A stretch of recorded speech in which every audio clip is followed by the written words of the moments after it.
Hey there, welcome to a special edition of Wednesday Night Madness. Don't adjust your audio. Yes, it is me. I am Anthony Florio. I am here tonight sitting in for good old MF Michael Fletcher, who will not be with us due to commitments beyond his control. I am joined this evening by the phenom Michael Bullock, and let's not waste any more time. You know how we do it here on Wednesday Night Madness, NXT, AEW Dynamite as always. And without any further ado, let's dive on in. Last night's edition of NXT promised the final build to Battleground, with major aftermath from last week's eventful episode.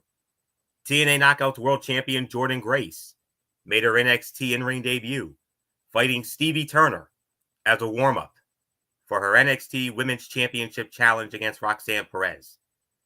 Trick Williams was certain to respond to the brutal attack from All Ego Ethan Page, while also hoping to avoid more antics from Noam Dar and Metaphor.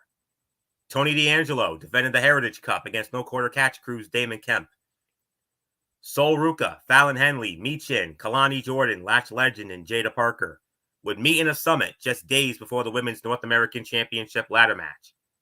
Thea Hale looked for revenge against Jasmine Nix, who continued to haunt her for injuring JC Jane.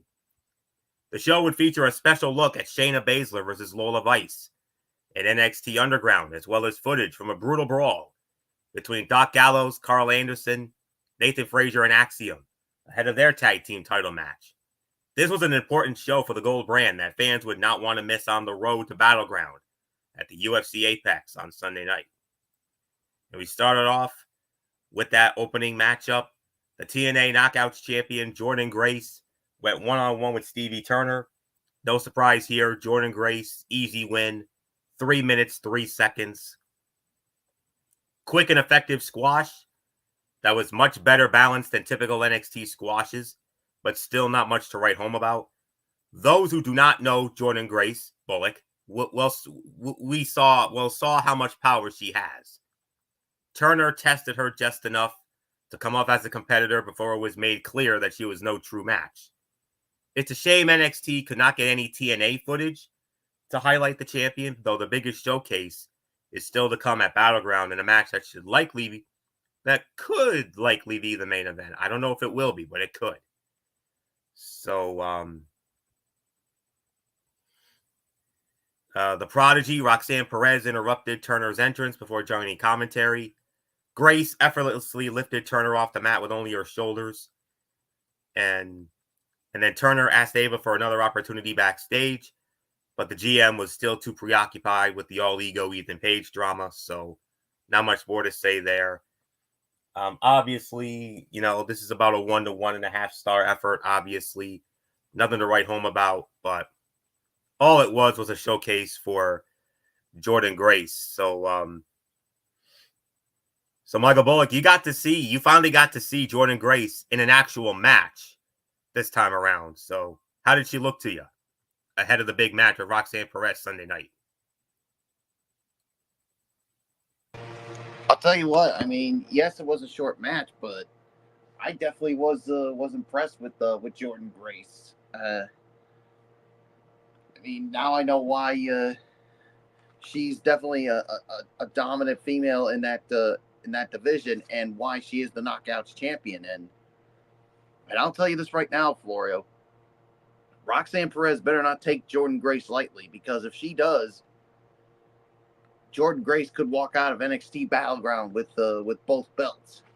And yeah, I mean, if this is the beginning of a possible, you said, exchange with NXT and TNA Impact, this could do good for both sides. So we'll wait and see what happens. But I definitely was impressed with the Knockouts champion.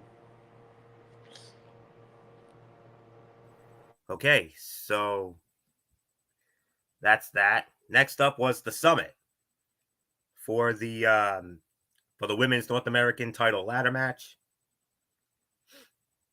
And this did little for anyone involved. Kalani Jordan cut the most memorable promo, and even that would have been better delivered on her own without heckling from her opponents. None of the women established anything more about themselves or their characters. The 6-woman tag match later on its own would have been enough to keep building the ladder match hype. So Really all there is to say on that. Thea Hale squaring off against Jasmine Nix. And it was Jasmine Nix winning 4 minutes and 29 seconds. I'm going to tell you right now, there's going to be a lot of cutouts here, folks. Because, there weren't too many good matches, and this was one of them. If I had to be pressed to give a rating, it would probably be about 2 stars. This was less than the sum of its parts. While the Chase U storylines have weight and some heat, Jasmine Nix did not look ready to work a complete match with Thea Hale, leading to a rushed finish with abbreviated drama at ringside. While NXT is starting to get behind Jasmine Nix, she should not be defeating a contender like Thea Hale this early in her career, especially with such a minor distraction. Thea Hale's momentum after a memorable win over JC Jane suffers, and this only made the Riley Osborne-Ridge Holland conflict feel like a hindrance to the product. So, probably, I really don't know how to rate it, to be honest with you. So, if pressed, I would say maybe 1 to 1.5. So, it's really all there is to say out there. Then we had some backstage stuff and a lot of videos and vignettes and packages and the whole nine. And we move on to the Heritage Cup match. The match for the NXT Heritage Cup. The champion, Tony D'Angelo, defending against Damon Kemp of the No Quarter Catch Crew. The winner of the match, in a total time of 9 minutes and 8 seconds. It was 8 seconds into the 4th round. Winner and still the Heritage Cup champion. It is Tony D'Angelo. So, Michael Bullock, your thoughts? 9:08, the total time. I can give this about maybe 2.5 for this. I mean, I thought this definitely could have been better, but yeah, to me, the outcome was never in doubt on this. So, yeah, there's really nothing more for me to say. It's yours, Florio. 2.5 to 3 for the effort here.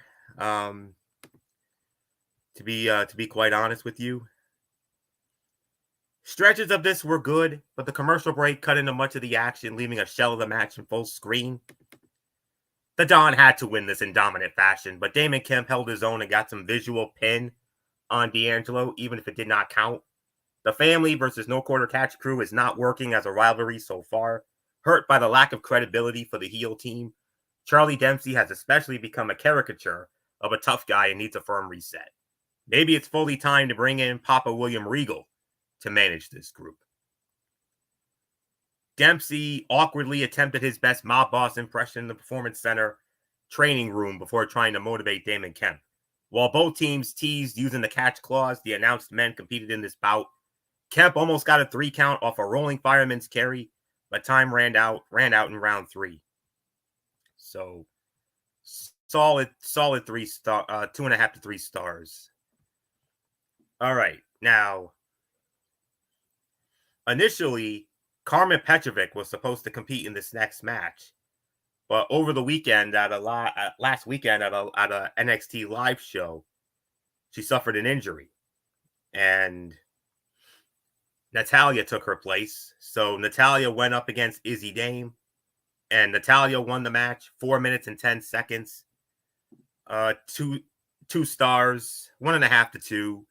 Solid showcase for Dame, who was one of the most exciting powerhouses to watch in NXT already. She and Natalya meshed well, but needed much more time. The match ended before it got fully kicked into gear.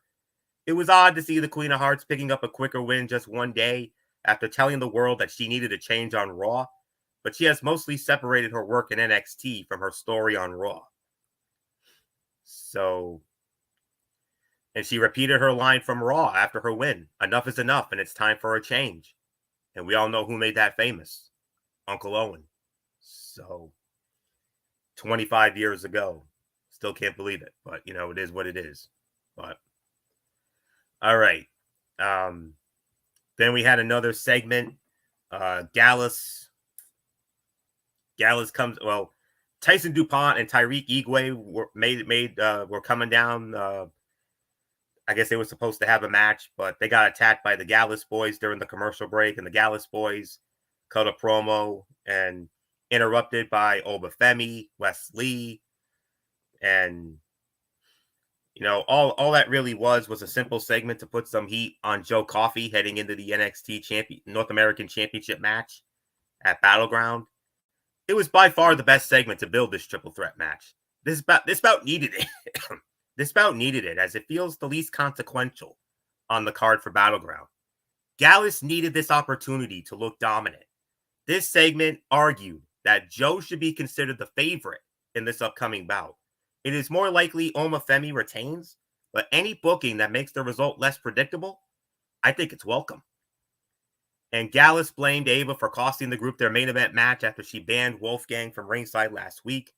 The group made clear that this will not be a traditional triple threat, as both Mark and Wolfgang would do anything possible to make sure Joe wins. So I can honestly say by default, this was the segment of the night. So Michael Bullock, my excitement level for this match just went up sky high after this awesome segment last night. Segment of the night, your thoughts? Yeah, by default, this was the segment of the night. I mean, yeah, I'm definitely, I can't wait to see what happens with this triple threat. I mean, after what we saw here last night, so yeah, my excitement level definitely is up there too. So yeah, so we'll just have to wait and see. So nothing more to say. Let's move on, Florio. And we will indeed move on. All right, 6-woman tag team match. All right. You could consider this somewhat like that wild card match from Survivor Series 1995. On one side, we had Lash Legend, Fallon Henley, and Kalani Jordan. On the other side, you had Jada Parker, Sol Ruka, and Mi Chin. And it was Sol Ruka, Jada Parker, and Mi Chin winning the match 9 minutes and 37 seconds. The Soul Snatcher by Sol Ruka on Lash Legend for the win. Michael Bullock, I think we have our front runner when it comes to that Women's North American Championship match, Sol Ruka. Sol Ruka's got major momentum. 9 minutes and 37 seconds. Yeah, I think you could definitely say that she is the front runner here, but you know that the others are going to have a major say in this, especially Lash Legend, and don't forget the newly heel turned Fallon Henley. So yeah, I'll give this about maybe, like you said, another 2.5 to 3 on this. Yeah, Sol Ruka gets the win, gets the advantage, and she is indeed the front runner. But will she win it? We'll have to wait and find out. So it's yours, Florio. 3 to 3.25 stars for me. While the breakdown in the action was predictable, this match featured some great action, including showcasing the talent who are walking in less experienced. Sol Ruka took the win, solidifying her as the favorite to win the ladder match, though everyone showed out enough to make their case to capture the title. Lash Legend taking the pin here might indicate she will rebound by capturing the title, especially since Trick Williams and Lash Legend ending Battleground on top with championship gold would be a very impressive sight. I thought Jada Parker was a major standout in this match, allowed to take on the heavy physical focus in this match despite being the least seasoned performer. We Want Soul chants were allowed in this match as Jada Parker refused to tag in Sol Ruka. And JC Jane came out with a face mask alongside Jasmine Nix to watch this match. 3.25. Excuse me. I can easily call this the fight of the night. No question about it. And then we had that final segment, contract signing here. General Manager Ava, along with All Ego Ethan Page, interrupted by the NXT champion Trick Williams. And now we have our main event. At Battleground Sunday night, Trick Williams will defend the NXT championship against All Ego Ethan Page. It was not perfect, but it was a strong indication that Ethan Page is going to be one of the top guys in NXT. He played the crowd, built Trick up, and sold his position as an upstart looking to jumpstart his career. The inexperience of Ava and Trick in these situations led to some awkward exchanges, but that is the charm of NXT. These two are learning with each big opportunity. Trick versus Page is an intriguing last-minute addition for Battleground because it is not clear how far NXT is willing to go to push all ego. Anyone else would lose to Trick this early in his title reign, but Page could just prove an impossible hurdle. Page refused to sign his contract anywhere but in the ring. Trick told Ava he would see all ego out there.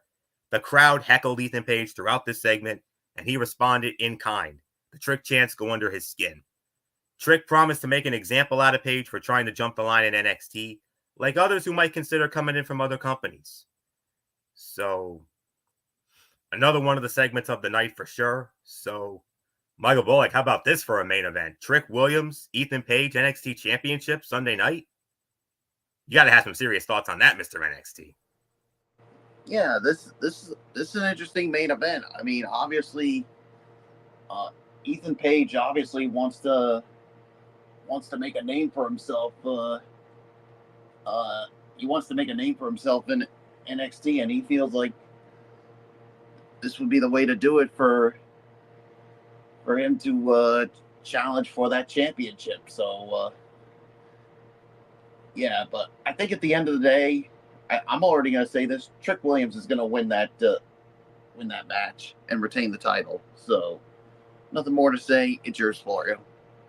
Overall review, Bullock. What do you got? Yeah, I thought this was not a good show because you had way too many cutouts here. I mean, and you had a couple of good matches, but you had some good 2 to 3 good matches, but I just don't think it was enough to save this NXT. So if I had to give a rating on this, I have to give this somewhere between, I have to give this a 5. So it's yours, Florio. Yeah. Excuse me. Past an understated start with Jordynne Grace's dominant debut, this show struggled in its first hour, only to pick up in a big way for the second. The driving build to Battleground was on point. Roxanne Perez versus Jordynne Grace, Lola Vice versus Shayna Baszler in NXT Underground, and the Women's North American title ladder match feel big time. Oba Femi versus Wes Lee versus Joe Coffey got a major hype boost. Nathan Frazier and Axiom versus Luke Gallows and Carl Anderson was aided by a fiery promo from the champions, even if it would have been nice to see them live. Finally, NXT went from a lackluster Trick Williams versus Noam Dar build to a hot Trick versus Ethan Page match that could genuinely change the course of the brand. Last week was an important turning point for NXT, and this show kept that momentum. However, with Jordynne Grace likely done after Battleground, the weaker builds will need a major jump start after this premium live event. So it was a 50-50 show, like Bullock said. So 5 out of 10 for me. So with that being said, let's get into tonight's edition of AEW Dynamite. That was live tonight from Loveland, Colorado. I guess it's a suburb of Denver, from what I am told. Just bear with me for a moment as I pull up my notes here.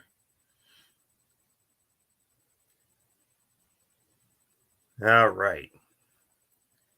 So with that, let's start it off. The AEW World Heavyweight Championship was up for grabs on Dynamite as Swerve Strickland defended against the Undisputed Kingdom's Roderick Strong. This match headlined the latest show on the road to the Forbidden Door pay-per-view at the end of this month, which also featured the return to Wednesday nights of Maxwell Jacob Friedman, MJF, and the first appearance by the Blackpool Combat Club as a complete unit in months. What went down? Who emerged victoriously from the high-stakes main event? And what impact did it have on the upcoming pay-per-view? Find out now with this recap of AEW Dynamite, live tonight from the Blue Arena in Loveland, Colorado on TBS. And we started it off with the in-ring segment, the return of Maxwell Jacob Friedman, MJF, his long-awaited return to AEW Dynamite. His first appearance since his surprise comeback at Double or Nothing. And it's like he never left. But the thing is, he was interrupted. He was interrupted by Roosh. While there may be an urge to book this match as soon as possible, holding it off until June 30 at Forbidden Door feels like the right move. Avoiding the seeming randomness of the card, which MJF brought up. Develop the rivalry, build to the match, and execute it. MJF was great on the mic here, but Roosh was not the guy to send out there to go verbal blow for blow with the devil. And more importantly, booking his motivations to be that of a generic foreign heel in 2024 feels rather uninspired. At least the brawl was solid and the match has the potential to be strong. MJF specifically focusing his attention on Swerve Strickland, Will Ospreay, and Kazuchika Okada seems like a performer laying the groundwork for a busy next year against some of the top stars in the company, and fans should be excited about that. He said probably going to wrestle some random guy from Mexico or Japan. Get your tickets today.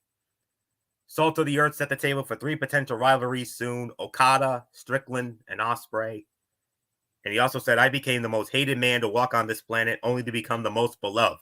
And that don't happen by accident, love. Yeah, so long story short, and Bullock, I know you'll agree with me when I say this, it's like the man never left. I mean, a vintage MJF promo, and the fire, the intensity, the jabs. I mean, yeah. Yeah, like you said, the guy, I mean, it's like he never left. And the promos, I mean, he always does. It's just, it's spot on whenever he takes that mic. And you know it's going to, I mean, the thing is, when MJF speaks, everybody listens. And I got the attention of him. I know you certainly have give him his full attention, but Bruce, you never want to interrupt someone like MJF. I mean, you want to pick a fight with someone, and yeah, it's not going to end well. But come on, Florio. I mean, yes, MJF looks like he's got a feud with Roosh, but I think we all know what the money match is. MJF versus either Swerve Strickland or Will Ospreay. Oh, no. Which one? The guy who was responsible for all this. Oh, yes. Adam Cole, baby. Yeah, I mean, who was the one responsible for MJF being out? It was Adam Cole in the Undisputed Kingdom. Yeah, I think before he gets back his world title, I think once he settled things with Roosh, I think he's going to have some unfinished business with Adam Cole and the Undisputed Kingdom. And Adam, I don't think you want to be anywhere near MJF, because you know he's going to get his paws on you, and he's going to probably in the immoral words of Stone Cold Steve Austin, he's going to stomp a mud hole in your ass and walk it dry. Yes. Yes, indeed. So definitely a solid way to start this edition of Dynamite. So it's yours. All right, let's get into the in-ring portion of the proceedings. We had a fatal 4-way match. Okay, excuse me for just 1 second. All right, let's first match was a fatal 4-way match. It was Orange Cassidy versus Kyle O'Reilly versus Rey Fenix versus Jay Lethal. The winner of this match will challenge Will Ospreay for the AEW International Championship next Wednesday night on Dynamite. Winner of the match, 9 minutes and 40 seconds.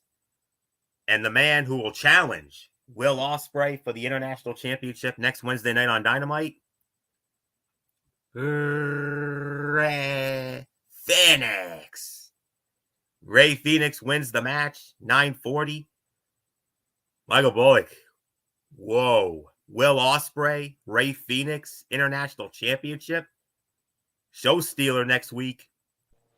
Oh, yeah, this is definitely going to be an absolute show stealer next week when you got someone like Will Ospreay and Rey Fénix.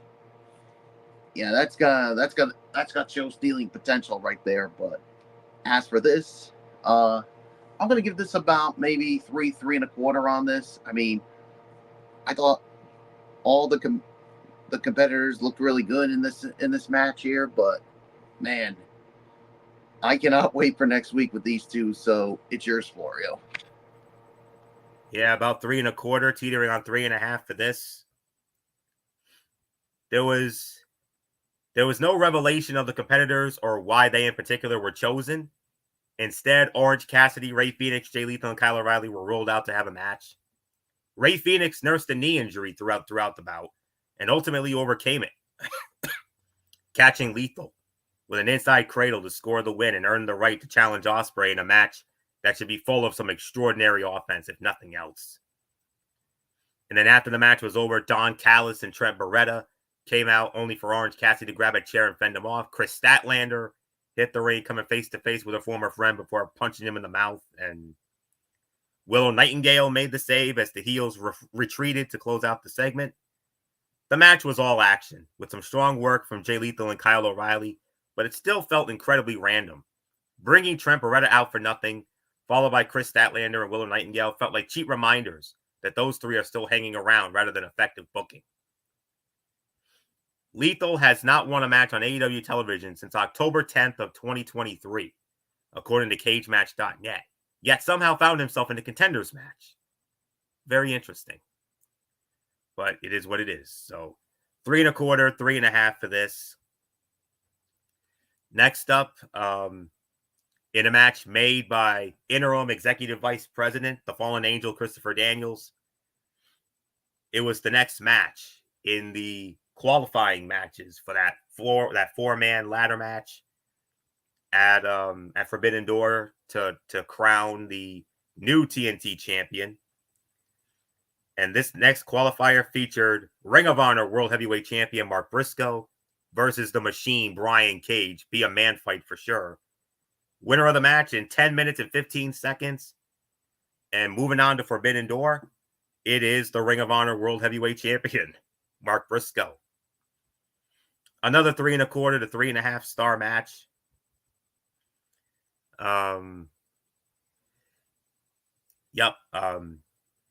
The match was, as expected, this match was hard-hitting. One that saw Briscoe's mouth bloodied and body battered. The Ring of Honor champion absorbed the punishment as he has his entire career and stayed in the fight, fighting back against his stronger opponent before downing the Machine and scoring the hard-fought win. Briscoe is still an excellent worker and one of the best babyfaces in the company. He's also the Ring of Honor champion, a title that feels rather diminished when he is now competing for the TNT title. Some will argue that belt collectors have been a thing in AEW before and that no star should ever want less gold, but that brand as a whole has been so poorly presented that the last thing it needs is to be overshadowed by another singles title that is not the World Championship. And then Jack Perry popping up after the match and declaring himself the future TNT champion feels much more like a possibility given the tone and direction of the Elite Heavy show than not. Jack Perry watched on a monitor backstage, continuing the link between him and the TNT championship he could be wearing before too long. The commentary team put over the resiliency of Mark Briscoe as Brian Cage expressed frustration over being unable to put him down for the count. Making a bigger deal over him being the reigning Ring of Honor World Champion would have done wonders for that brand. So that's really all I can say on that. And another 3.25, 3.5 star match. So Michael Bullock, Mark Briscoe moves on. We got Takeshita versus Briscoe and two others for that vacant TNT championship at Forbidden Door in a ladder match.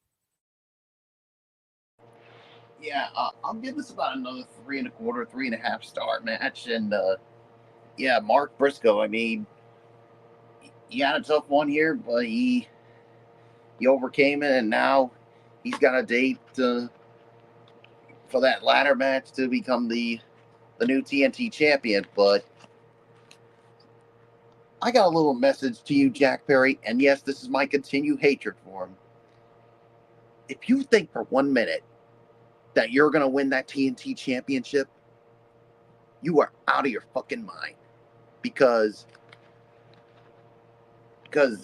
you don't deserve it, especially with some of the things you said, especially when you're saying, "Oh, Tony Khan screwed me." You know what? The only one who screwed you is yourself. So I'm sorry. I have no sympathy for this piece of crap guy known as Jack Perry. So it's yours, Florio. There isn't anything else left to say, except in the immortal words of a certain individual, Tony Khan didn't screw Jack Perry. CM Punk didn't screw Jack Perry. Jack Perry screwed Jack Perry. You got no one to blame but yourself there, big boy. No one to blame but yourself. Simple as that. So yeah, you're the one who started the whole backstage crap with CM Punk. All you had to do was walk away, and yeah, you had to start pushing him. So yes, CM Punk bears some responsibility, but this little piece of trash started all this. Yeah, he sure did. He sure did. So the Acclaimed came out for a promo. The Elite interrupted, had their mics cut and their segment cut. Looks like a tag title program with the Elite and the Young Bucks and with Matthew and Nicholas and the Acclaimed down the road. That'll be a good match. All right. Excuse me. For the first time, I actually heard a rumor, Florio, that yes, the Young Bucks want to cut our show because we're not saying nice things about them. Whatever. So yeah, whatever. Yeah, if they want to do that, they can. The only way they can do that is if they kill me. They're gonna have to kill me to do it. Simple. And me too. Yeah. So in the immoral words of the coach from Oklahoma State, come after us. We're men here. You two, and I'm literally 40. So yeah, and I'll soon be 40. And for the two of you, you're nothing more than a bunch of sissies. Yeah, a couple of entitled pretty boys. Simple. Born with silver spoons in their damn mouth. Simple. So, all right. Let's get back to the action at hand. For the first time in 4 months, we had the entire Blackpool Combat Club. Bryan Danielson, IWGP Heavyweight Champion Jon Moxley, Claudio Castagnoli, and the returning Ring of Honor Pure Champion Wheeler Yuta. They squared off against 4 men from the CMLL promotion, Magnus, Volador Jr., Rugido, and Esfinge. The BCC winning the match 12 minutes and 5 seconds. And all I can say is I'm very happy tonight. My heart is very happy tonight. My boys, you know how much I love these guys. And it brought a smile to my face and somewhat of a tear to my eye to see these guys back together doing what they love to do best, and that's fight. So this match was a showcase for the BCC and the returning Wheeler Yuta. The CMLL stars had their opportunity to get their stuff in and shine, but the crowd did not come alive and invest themselves in anything until the AEW stars were on the offensive. Yes, it is easy for anyone to head to Google, do their due diligence, and read up on CMLL Lucha Libre. There is a reasonable expectation that AEW itself will still at least explain what makes them special and why the match is happening in the first place. A simple vignette or two can accomplish that. The reaction to Wheeler's return to the squared circle should be encouraging, but it will be of the utmost importance to follow it up in a way that capitalizes on that warm welcome. Otherwise, it will be another wasted opportunity. Mercedes Moné versus Stephanie Vacour in a battle for both the TBS and New Japan Pro Wrestling Strong Women's titles. Title for title. Forbidden Door. Official. Excalibur broke down for the uninitiated the CML stars by their appearance. It was a step in the right direction, but it still did not describe what made them special, and more importantly, failed to capitalize on the Forbidden Door element of it all with the cross-promotional action. The first big reaction to the match itself came when Yuta was tagged in. So that's all I can really say on that. So theme of the night, 3.25 to 3.5 stars. So not much more to say. Michael Bullock, how great is it to have the entire BCC back together again and doing what they do best? Fight. Oh boy, it's good to see all of them back together as one. I mean, long time since we've seen Wheeler Yuta, and yeah, they do what they love to do, and that is fight. And this group from the CMLL definitely gave them all they can handle, but at the end of the day, the right team went over. And yeah, another 3.25, 3.5 stars. Now here's a tandem that can handle the new elite. If anybody deserves an ass kicking from the elite that the elite deserves, leave it to these four men. Oh yeah, especially Jack Perry. I want to see the four of them beat Jack Perry up all by themselves. There's only one person who wants that more, Bullock, and that's me. Because I hate that guy way more than you do. I'm telling you right now. Oh, you have to get in line, man, because I really have a complete hatred for Jack Perry. What a damn shame, too. I respected the hell out of that Jungle Boy character, and now this whole scapegoat thing. Yeah, scapegoat, please. Yeah, scape this, you little prick. Exactly. All right. Let's move on to the next match, as it was Mariah May squaring off against Saraya, and obviously some backstage stuff. We don't really give a crap about it. So Mariah May against Saraya. Saraya actually wins the match in an even 9 minutes. So Michael Bullock, wow. When was the last time Saraya actually won a match? It's been a long time, but here she got one here. Yeah, I mean, I'll give this 2.5 stars, and I thought this was going to be the exact opposite, that Mariah May was going to go over, but no, she gets the win. And and then after the match, her and that crazy girl Harley Cameron decided to put the beat down on these two, and then Mina, I don't know how to pronounce her name. I feel like I'm going to get it wrong. Shirakawa. She came and basically took out the Outcast, and this is getting interesting. I mean, it's like they both want Mariah May, and I don't know.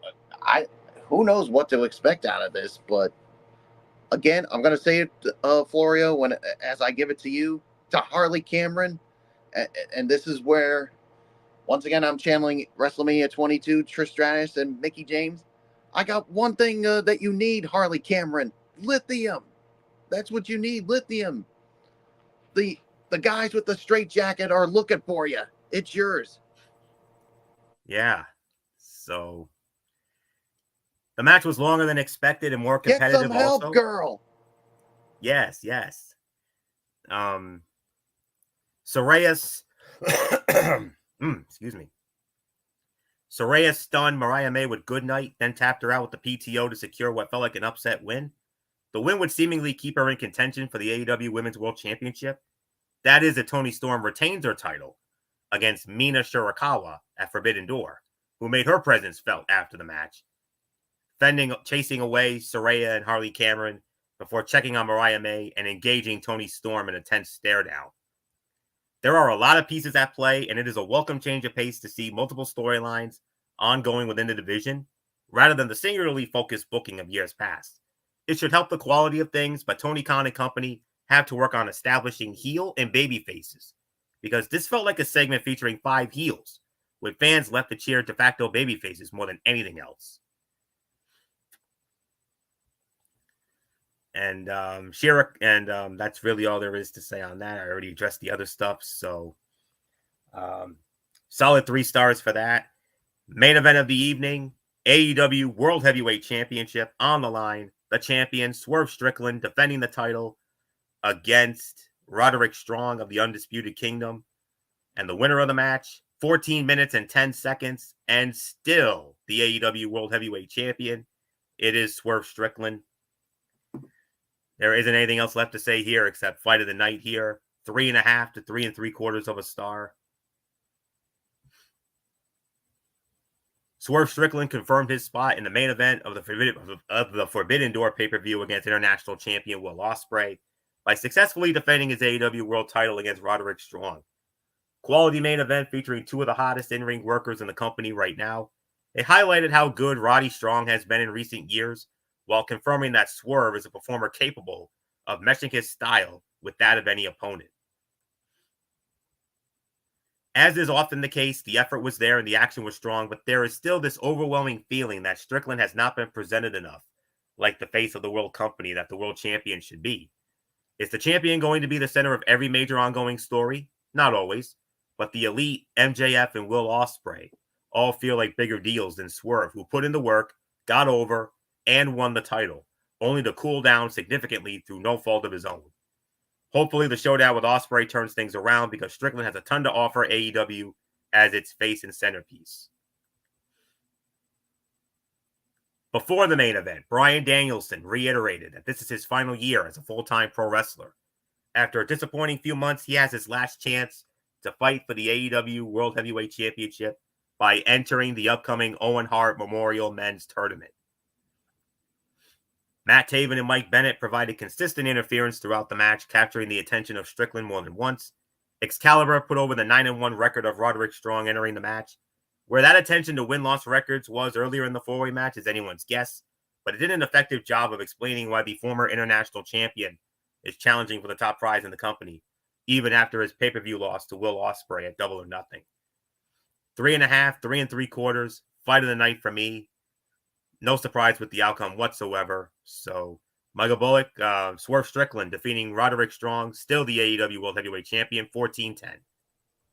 Yeah, 3.5, 3 3/4, fight of the night. I mean, yeah, Roderick Strong definitely gave Swerve Strickland all he could handle, but this was definitely the right outcome, because this is definitely a quality main event for Forbidden Door with Swerve Strickland and Will Ospreay. So, and tonight, Roderick Strong learned an important lesson here for him, because Whose house? What?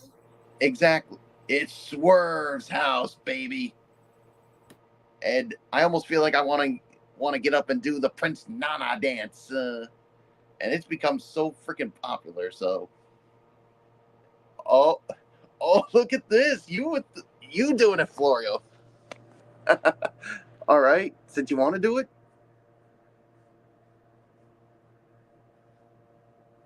It's called having fun, people. That's what it is. Exactly. Now, as far as my overall thoughts on this edition of AEW Dynamite, this was a really good show. I mean, definitely far and away better than that NXT that we got. So, I mean, were there some things that definitely could have been better? Absolutely, but I'll give this about an 8 out of 10. So, what's yours, Florio? I'm gonna meet you in the middle. I'm feeling more like 7.5 to 8. The Forbidden Door pay-per-view has always been an interesting one in AEW. Ongoing storylines oftentimes screech to a halt in the name of the interpromotional crossover of matchups, leaving television to feel somewhat inconsequential. Tonight, AEW did a solid job of thwarting that to an extent. MJF may be on a collision course with Rush, but he introduced 3 potential new rivalries. Toni Storm may be defending her women's title against Mina Shirakawa at the pay-per-view, but the feud with Saraya and Harley Cameron lives on. setting her up for a potential showdown with her former Outcast partner. There was the tease continuation of the EVP's working relationship with the patriarchy and the introduction of Bryan Danielson's One Last Shot story. Tony Khan introduced new stories and continued others, setting a different tone than in years past. How and if he capitalizes on those stories or if he unceremoniously drops them will ultimately determine how effective this road to Forbidden Door will be. As a whole, the show itself was merely okay. Their learning tree stuff is not good, nor is the EVP Young Bucks shtick, and doubling down on either to make a point will only hurt the show more than anything. That there were multiple segments and skits devoted to both did not help. Call it a middling show, leaning upward thanks to the energy of MJF and a very good main event. I'm actually gonna take it down a bit, Bullock, with a respectful disagreement. 7.5 is my rating for this. So with that will put the bow on this this latest edition of Wednesday Night Madness. We want to thank you all so very much for tuning in as always. We'll be back with you tomorrow night, 10:30, right back here on the Tone 25. We got TXN Sports World. We got a pretty big show here. We're going to be previewing the Stanley Cup Finals, the Edmonton Oilers, and the Florida Panthers. We'll also be previewing the UFL playoffs. Those games are all set to go. And we have a very special double main event. Michael Bullock, if you're on the show tomorrow night, we're going to keep that yearly tradition alive. We're going to keep the tradition alive of Michael Bullock sharing his experiences from the 2024 Special Olympics State Summer Games. And then to close it all out, it will be Game 1 of the NBA Finals Celtics chat, as we will recap Game 1 of the NBA Finals, the Boston Celtics and the Dallas Mavericks. That all goes down tomorrow night. And then Friday night, hopefully on MF's channel, Brace Fan 95, it will be the Cerebral Smack Talk, Friday Night SmackDown, and we will preview the NXT Battleground pay-per-view. And then Sunday night, I'm sure we're going to have a Battleground recap, and we'll also have the Game 2 edition of the Celtic chat. And then Ridiculously Raw on Monday with Raw and the Tony's Take. And then 1 week from tonight, Wednesday Night Madness, NXT and AEW Dynamite. So that's it. So until... And don't forget the Game 3 edition. And Game 3 edition of the Celtics chat. Yes, Game 3 of the Celtics chat. Thank you. Yes. Game 3 of the Celtics chat on top of that as well. All right. So with that, so until tomorrow night for TXN Sports World, this is Anthony Florio here for the Phenom Michael Bullock, and in spirit, good old MF Michael Fletcher, and of course, always and forever, the first lady of our show, the one and only Twisted Angel Dee Woodson. You know the routine, everybody. Thumbs up. Talk to you later. Yeah. Throw it up, Fortune 4 style. Bye for now, my friends. God bless. Be good to each other. Have a blessed Thursday. And until tomorrow night for TXN Sports World, you've been watching this special edition of Wednesday Night Madness right here on the Tone 25 on YouTube and StreamYard.com. And remember, my friends, no matter what anyone tells you beyond anything else, wrestling is indeed actually real. For everybody who has been a part of this one, for now, Anthony Florio, so long, and bye, everybody, bye.